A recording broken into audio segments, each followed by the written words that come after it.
combination of capacitors. Combination of capacitors. So generally we take two combination of capacitors. First one is series combination of capacitors. Series combination of capacitors. Series combination of capacitors. When number of capacitors are connected end to end, when number of capacitors are connected end to end, then that is known as the series combination of capacitor. Now here I am drawing three capacitors are connected like this end to end, and their end terminals are connected to a battery of potential V. So here the capacity of the first capacitor C1, second one C2 and third one C3, and here the charge on each capacitor is same, the potential is different. For the first one V1, potential difference V2 for the second, and third one is V3.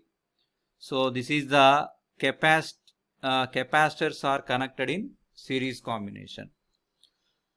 Now here the charge is same while they are connected in the series combination, and potential is different. Potential difference between the plates of the capacitor is different.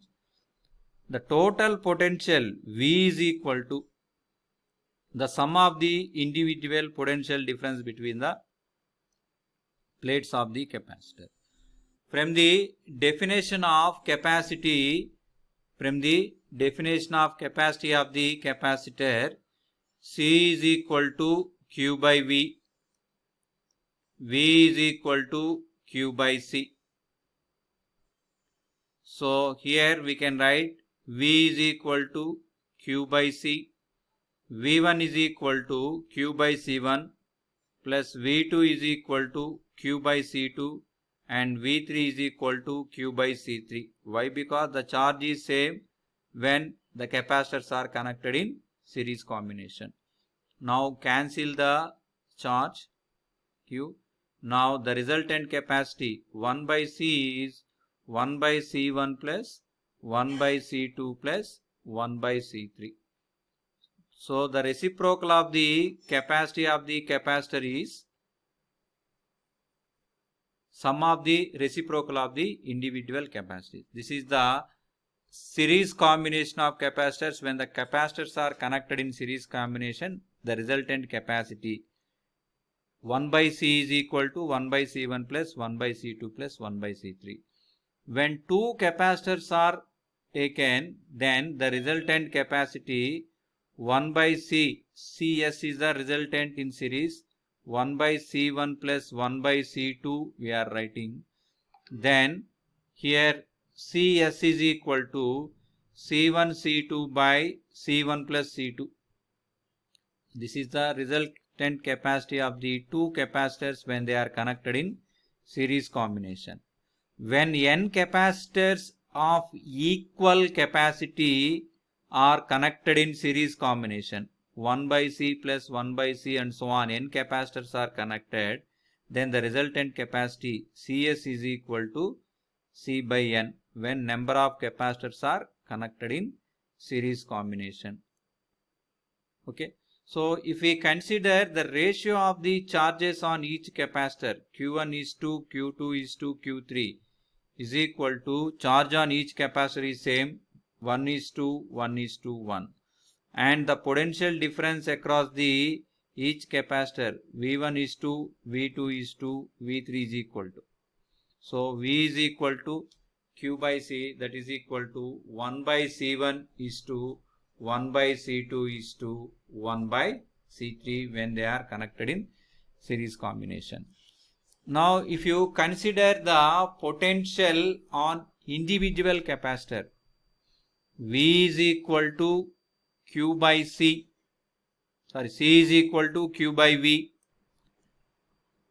The potential on the first capacitor. For example, two capacitors are connected like this. 1 by Cs is 1 by C1 plus 1 by C2. So V1 is equal to Q by C1. V1 is equal to Q by C1. But Q is equal to C into V. Here Cs into V. C in series into total potential V, net capacity by total potential by C1.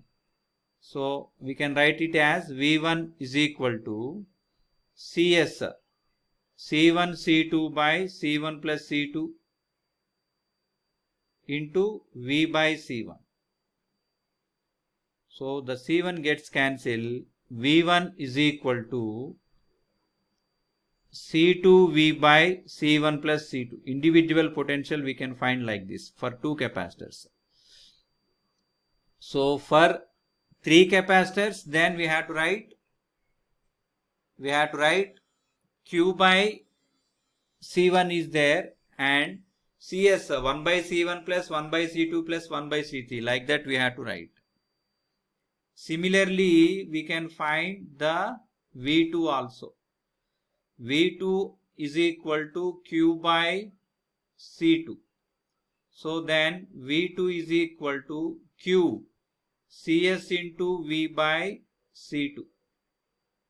That is Cs into V by C2. What is Cs? C1 C2 by C1 plus C2 into V by C2. C2 gets cancelled.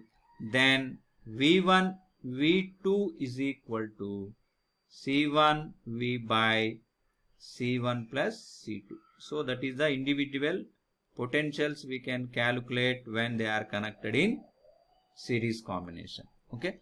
Once make a glance on this one also.